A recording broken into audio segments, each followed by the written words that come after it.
Hey guys, Bubba here, the BubbaNews, all in one word, all in one news.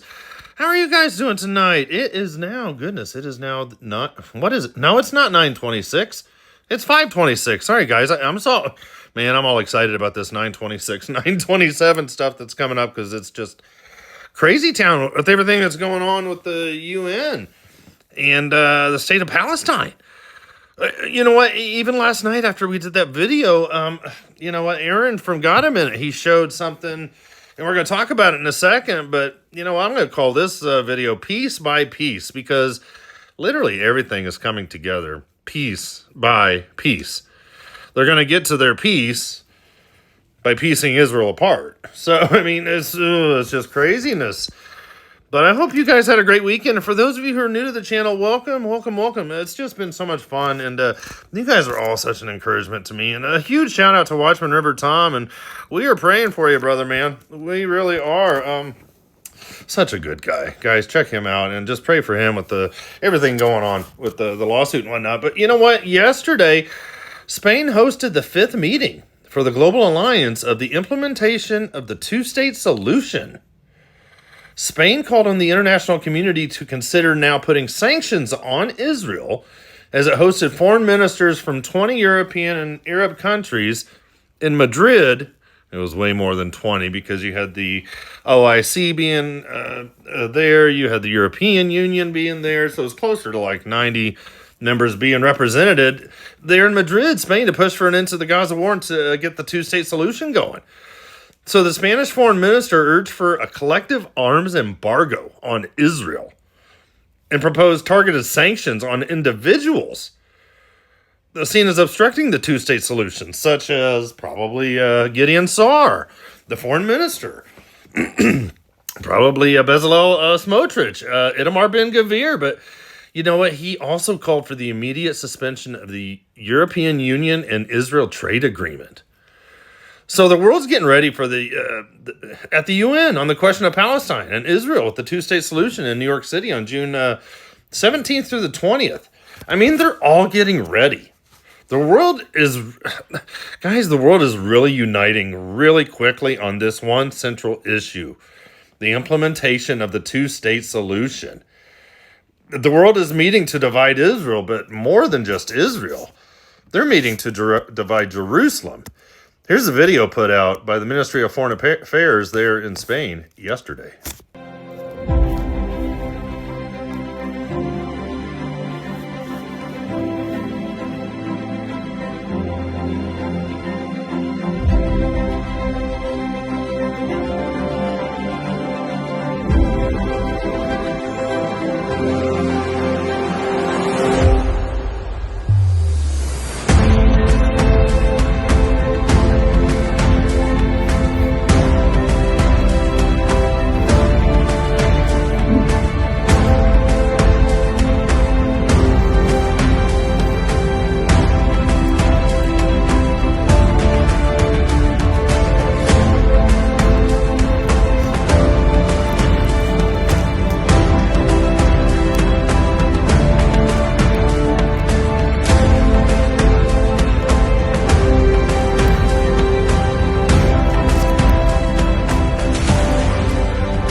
Seriously, I don't know about you guys, but it feels like the more we're watching the media, the more it feels like the beginnings of these Left Behind movies or something. This is crazy. This is all coming together. Man, thank goodness for Jeremiah. He's such a cool prophet too. Jeremiah, there's so many good passages there. Jeremiah 29:13, you will seek me and find me when you seek me with all your heart. And for those of you who responded to me with my little testimony last night, thank you so much. That meant a lot to me. But you know what? It's so real because there's so many people out there that just have a head knowledge. They don't have the Ezekiel 36 verse 26 heart condition change. I will take out that hard heart of stone and give you a soft heart of flesh. Guys, seek out the Lord Jesus Christ with all your heart. He will show you. Seriously, test him out. These are the end times. God's getting ready to show up and God's getting ready to show off because a lot of things are coming up. But I did this earlier today, even before we get to today's news, which is crazy enough. But Nick, a subscriber there from Northwest Ohio, asked me to share this in lieu of Memorial Day in the USA. So it's pretty wild that the Memorial Day was in the United States today, the same day that Jerusalem Day was being celebrated in Israel.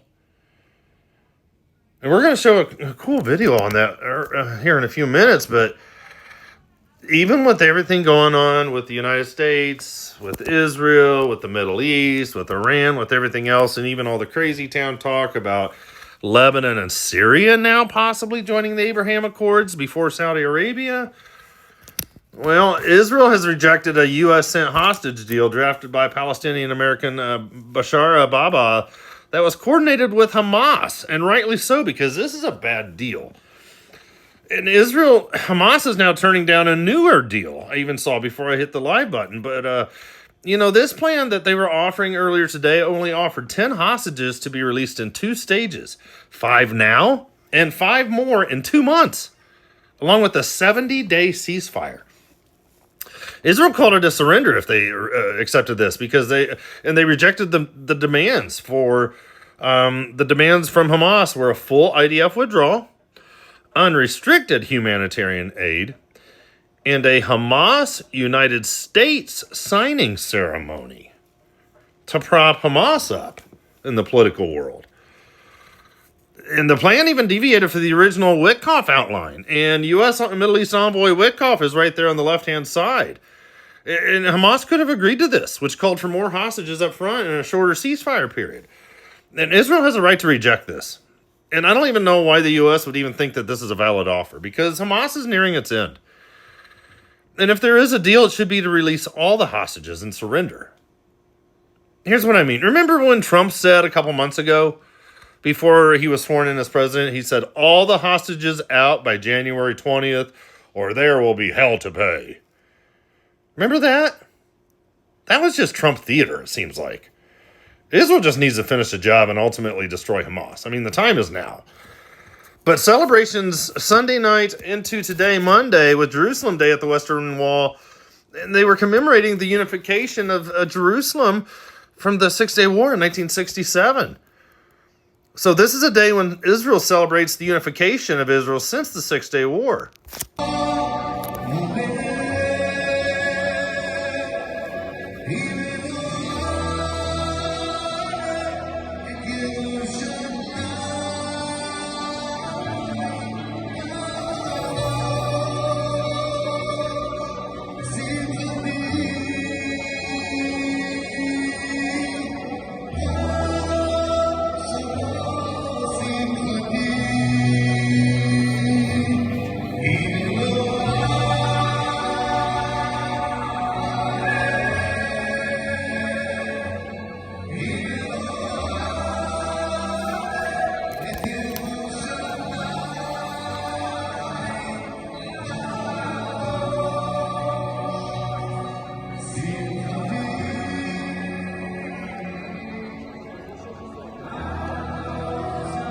That was last night, so they went on with a huge celebration today. But, I hope you guys don't mind me showing these kind of things, because I know a lot of Americans don't get to see these kind of videos. And to me, it's just really cool.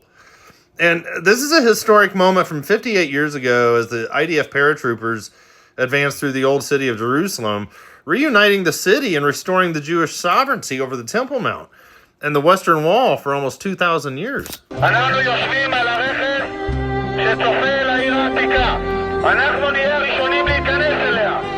לנוע אל השער. אנחנו הולכים ומעמיקים לתוך העיר העתיקה. הר הבית בידינו, כאן תלמיד, הר הבית בידינו. לראות תאים כפיים, כל הכבוד, כל הכבוד. I love those kind of videos and stuff like this, but with everything else going on, Trump sent U.S. Homeland Security Minister Kristi Noem to visit Israel today on Jerusalem Day during the National Memorial Day weekend here in the U.S. and the day that Yaron Lachinsky was laid to rest.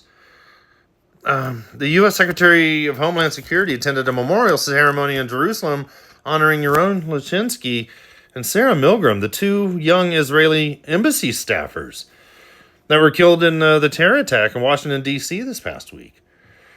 So the ceremony was held at Israel's Ministry of Foreign Affairs, hosted by Israeli Foreign Minister Gideon Sa'ar. And Kristi Noem quoted from Jeremiah 31, verses 16 to 17. Thus says the Lord, keep your eyes from weeping and your eyes from tears, for there is a reward for your work, declares the Lord. And they shall come back from the land of the enemy. There is hope for your future, declares the Lord, and your children shall come back to their own country.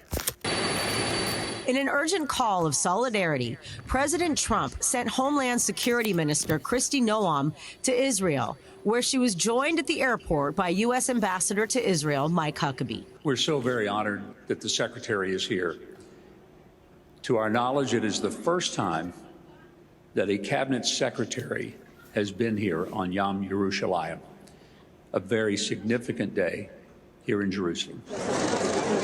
Noem visited the Old City of Jerusalem on a holiday that commemorates the reunification of Jerusalem following the Six-Day War. She even put a note in the Western Wall and prayed. Keep your voice from weeping and your eyes from tears, for there is reward in your work, declares the Lord, and they shall come back from the land of the enemy. There is hope for your future, declares the Lord, and your children shall come back to their own country. Noem's visit not only coincides with the National Memorial Day weekend in the U.S., but also on the day that 28-year-old Yaron Lashinsky was laid to rest, less than a week after he and his soon-to-be fiancée, Sarah Milgram, were murdered. They were supposed to get engaged this week. They were going to head back to Israel. Wow. Such young lives just kicked off. But you know what? It's getting crazy. And speaking of kicking off, today was the big old flag march there on Jerusalem Day. And our buddy over there, Itamar Ben-Gvir, well, he came out and he was urging the death penalty for terrorists. And he wants to halt all the aid to Gaza. Here's what he said. He said he addressed tens of thousands of Jerusalem Day revelers from a stage outside the city's great synagogue before the annual Jerusalem Day march set out towards the old city. One young man handed Ben-Gvir a sticker that read, Gaza is ours forever. Ben-Gvir then held up a sticker with the name and face of a slain IDF soldier. He said, what sweethearts you are, bringing me stickers of slain soldiers. May God avenge their blood, heroes and martyrs. Thanks to them, we are winning. Ben-Gvir then added, saying, this victory must be taken further and further. We will enter Gaza in triumph. The crowd just then went on and cheered. Ben-Gvir comes out against the recent government decision to allow the humanitarian aid into Gaza. I say to the Prime Minister, he said, Dear Prime Minister, we must not give them any humanitarian aid, and we must not give them any fuel. Our enemies deserve only a bullet to the head. That's crazy. Revelers began to chant death to Arabs, but Ben-Gvir insisted, and instead he changed the chant to death to terrorists. And the crowd soon followed his lead. He also called on Benjamin Netanyahu to implement the death penalty for the Palestinian terrorists, touting the harshening of conditions for security prisoners on his watch as National Security Minister, a position that he oversees with the Israeli Prison Authority. So as the crowd began to chant the common anti-Arab refrain, may their village burn, Ben-Gvir told the celebrants this, guys, I want to say something. I don't hate Arabs, but I hate terrorists. And I want a death penalty for terrorists. And God willing, we must win. Well, the IDF has begun grinding down the ruins of buildings all around, throughout Gaza to prevent the terrorists from using the rubble hiding cover to attack Israeli forces. I'm going to show you the short clip here in a second, but there's not much left for many areas of Gaza. Hamas has had so many exit ramps in this war. Many parts of Gaza would probably still be intact today. Even some of the top Hamas leaders would still be alive. But instead, Hamas insisted on a full catastrophe. So now all the Hamas terror leaders are dead. And Gaza will soon be a disaster zone for many long years.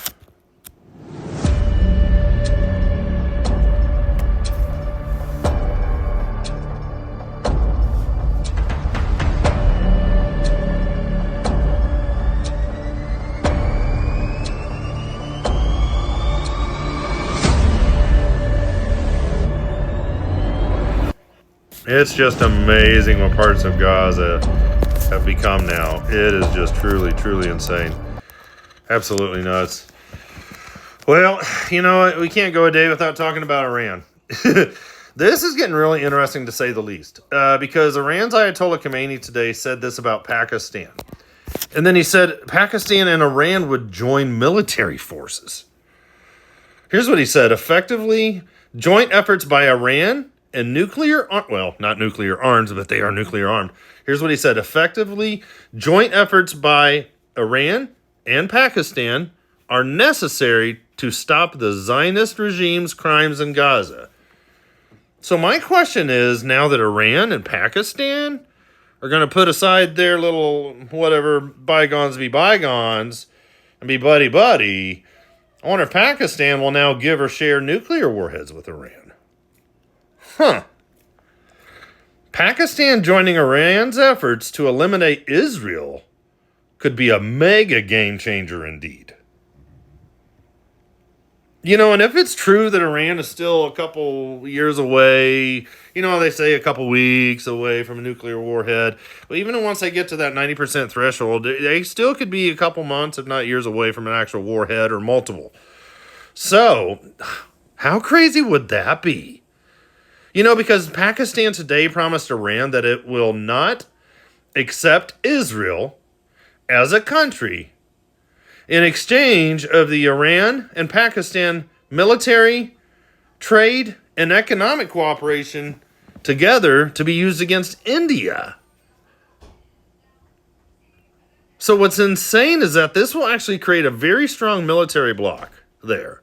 This is a massive power shift, to say the least, because you have Turkey, you have Azerbaijan, you've got Bosnia there in Europe, and Pakistan. They already have mutual agreements each when it comes to defense with Iran.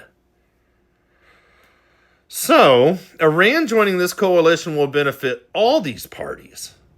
TikTok, seriously. Got to keep an eye on that. But another thing I was keeping an eye on tonight was IDF troops crossed the border there. They went to Mesai Jabal. They're going into Lebanon. They redeployed some forces there. And they're getting ready possibly for a new development on the northern front with Hezbollah. So I'm not sure what they're getting ready to do, but they brought in a bunch of, Israel at least saw something, because much of this town has been turned into rubble by Israel in the attacks since last year. Let's see here. This next picture. Yeah, it's starting to look like Gaza. It's not looking good.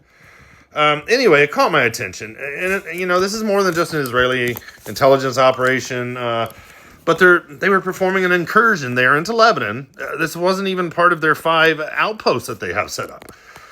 So there's something different about it. But to find out, the IDF bulldozers were also being brought into the scene. And what Israel is doing is trying to build an earthen barrier between that part of northeastern Israel up there by Metula and this area for, future scuffles. So they're continuing excavation work to create an earthen barrier inside the Lebanese territory. All right, let's keep going. But you know what? Here it is. There, Israel's coming in tonight into Lebanon.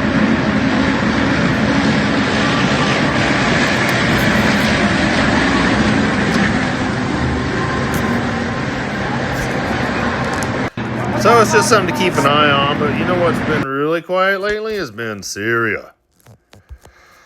It's interesting that Israel's not hitting in Syria lately.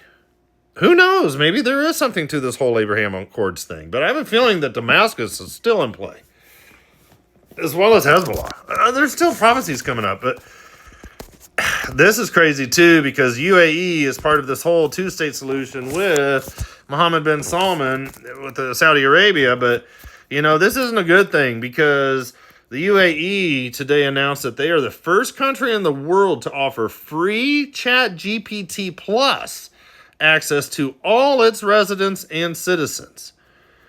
So the UAE President MBZ there, yeah, he's not looking so good. I don't know what he's doing here, but anywho, something's not right there, because they are wanting to lead the whole Middle East with all of their AI technology and their tracking and tracing, and they're announcing with, the new Stargate project over there and all this other stuff. So, you know what I mean? This is all happening, but here's the second crazy stuff for Palestine. Palestinian flag to be raised at the World Health Organization for the first time. This is another check mark getting the coming recognition of the state of Palestine in place. So the Palestinian delegation today won the right to fly their flag at the World Health Organization after a symbolic victory in a historic vote on Monday. The Palestinian envoy hopes that this today with the World Health Organization will lead to greater recognition within the United Nations and beyond. So the proposal was brought forth by China, Pakistan, Saudi Arabia, and others at the Global Agency's annual assembly in Geneva. And it was passed with 95 in favor, with only 4 against this: Israel, Hungary, Czech Republic, and Germany, along with 27 abstentions. So this follows a successful Palestinian bid for membership of the UN General Assembly last year. And this comes amid the signs that France is going to recognize the Palestinian state June 17th through the 20th at the UN conference there on the issue of Palestine. So Israel argued against the World Health Organization resolution today and called for a vote. But check it out. Israel's main ally, the United States, which we plan to exit the World Health Organization, they didn't even participate in the vote. So even though we have 150 plus countries that have recognized a Palestinian state, most major Western and other powers have not, including the United States, Britain, France, Germany, and Japan. But again, we know that Britain, France, and Germany are switching sides June 17th through the 20th, in addition to others. Japan might be next. France and Japan voted in favor of this proposal, while Britain abstained. But you know what? They won't be abstaining. Britain won't at the June 17th to the 20th UN conference on the question of Palestine. The Palestinians have official observer state status at the World Health Organization, which is currently undergoing a transformation as it looks ahead to life without its biggest donor, the United States of America. But last week, the Palestinians won the right to receive notification under the World Health Organization's international health regulations, which is a set of global rules for monitoring outbreaks.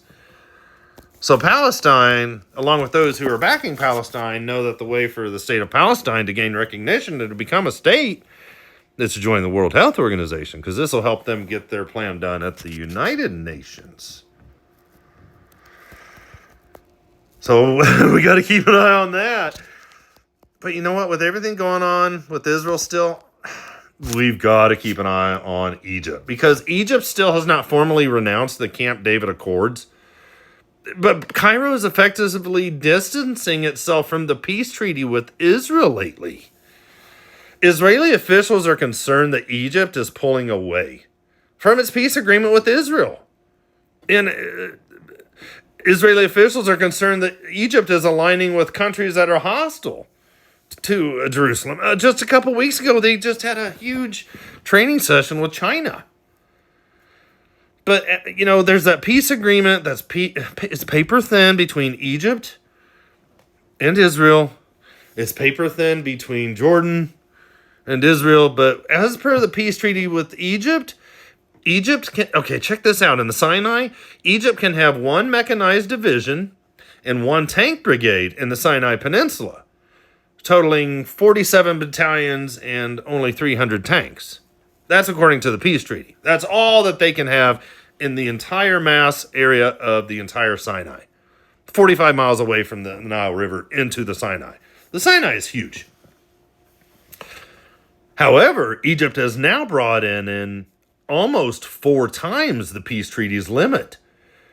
Instead of only 47 battalions in the peace treaty, Egypt has brought in now 180 battalions into the Sinai.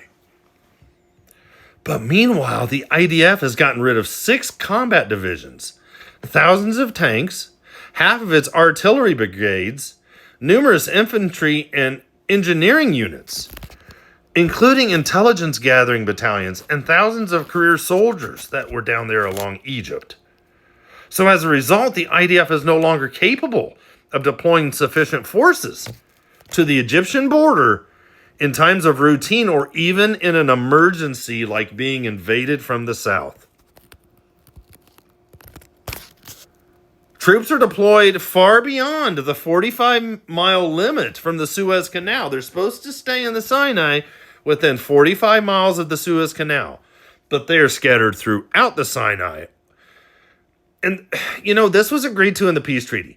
But now there's so many large amounts of Egyptian forces that are stationed so deep in the Sinai, including areas next to Rafah there, right next to Gaza and other places that are really close to Israel's border. And additionally, satellite images and European videos, or Egyptian videos, are suggesting that Cairo could be preparing to use chemical and biological weapons one day against Israel. And many Israelis have hoped that with the new IDF chief of staff, Zamir, that the military would rethink its strategy so that Israel could confidently defend all of its borders. From Syria and Turkey in the north, Hezbollah in Lebanon, Iranian-backed terror along the very porous and open Jordanian border. There along Egypt, of course, with Gaza and in the south and the West Bank. But as you can see in this picture, this side on the bottom right, this is the Gazan side. Look how thick that fence is in black. That's the Egyptian side. And the fence up here at the top in the lighter blue area or gray, that's the border on Gaza. So as you can see in this picture, the Egyptian side of the side of the border with Gaza is much stronger than the Gazan side to prevent any entry into Egypt.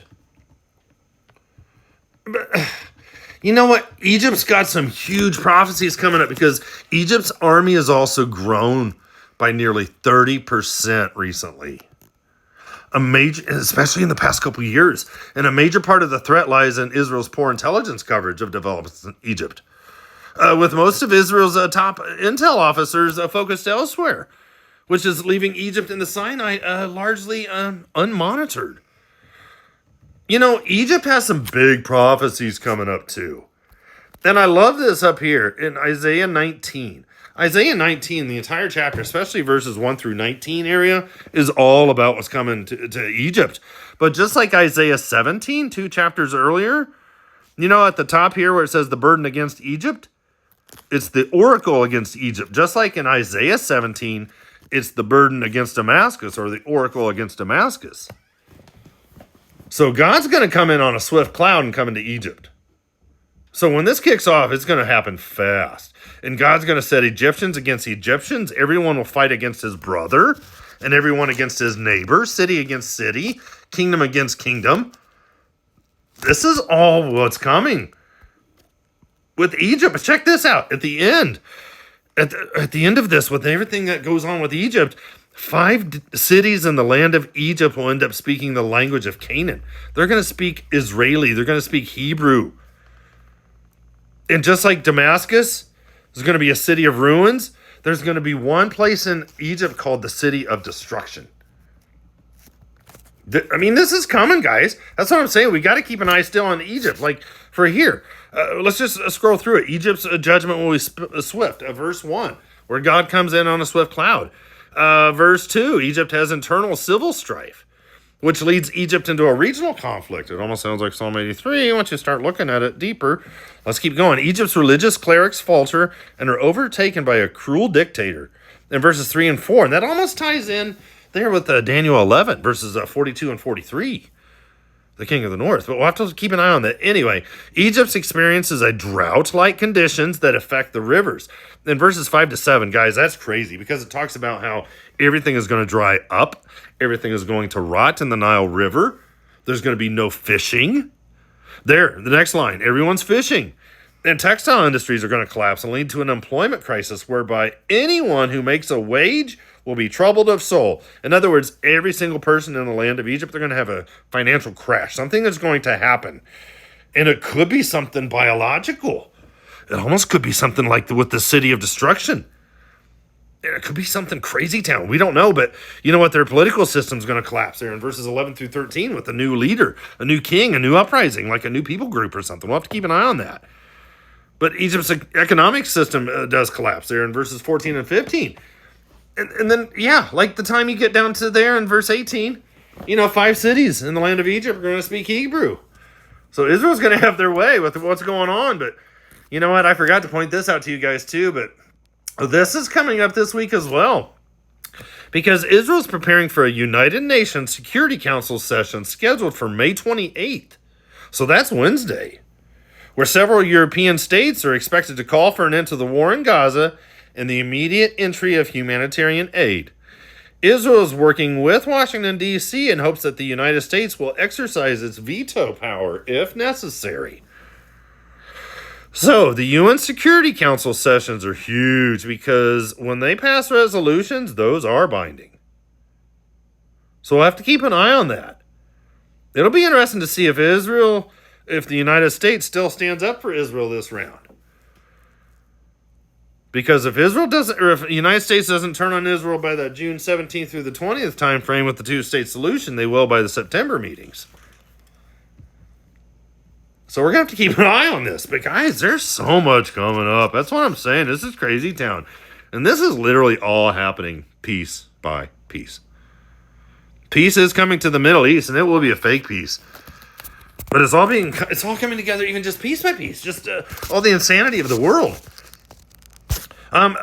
This is coming up tomorrow. I'm just gonna we're about wrapping it up now, but guys, there's gonna be so much going on. So tomorrow I'm supposed to give there with Vindog on the right hand side the Bubba report, and Pastor Kurt Reed is going to be a special guest there, and that is at 6 p.m. Eastern time there on Tuesday, May 27th. And then there it is. It's only May, the Bubba report. So, yeah, he wants me to give the Bubba report. So I try to give some of these reports over there because a lot of people maybe don't hear. But you know what? A lot of you guys, you go over there anyway and watch it. Anywho, and then on a Saturday, May 31st at 9:30 p.m. Eastern or 8:30 p.m. Central, I'm going to be on the channel there with Isaiah 153. And him and I have become friends here in the past couple months. He's reached out to me, and he wants to discuss Shavuot and Pentecost that's coming up here in June. Will the rapture happen on this special feast? Live stream with the BubbaNews, May 31, 2025 at 8:30 p.m. Central Time. But we're going to get into a lot of stuff there, so that will be a lot of fun over there too. So thank you guys so much for watching. I can't believe it's already Monday, and now getting ready to go into Tuesday. Man. Guys, as we get closer to the end, the time is flying by. My goodness gracious. Thank you guys so much for all your prayers. We go back next week, June 6th. I don't know if we'll be here, like I said, but with Mrs. Bubba to find out what's going on with her MRI and to discuss what's going on. But it might even be a total shoulder replacement. I mean, there's so many things I saw that, oh, poor thing. She told me tonight, like, she can actually feel, like, the tendons or whatever in her shoulder and then down into her arm. There, she can feel them separating and, like, fraying. And I just ask for your prayers for her. And some of you guys have sent in some donations this past weekend, and I just want to say thank you because that's going to help us so much. You guys are awesome. Thank you guys so much for watching tonight. If you guys have any questions, please feel free to ask me.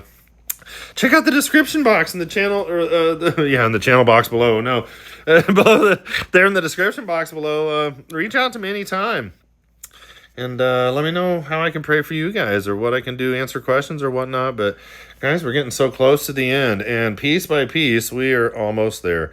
Maranatha, I will talk to you soon. Jesus Christ is coming. I'll see you here, there, or in the air. God bless.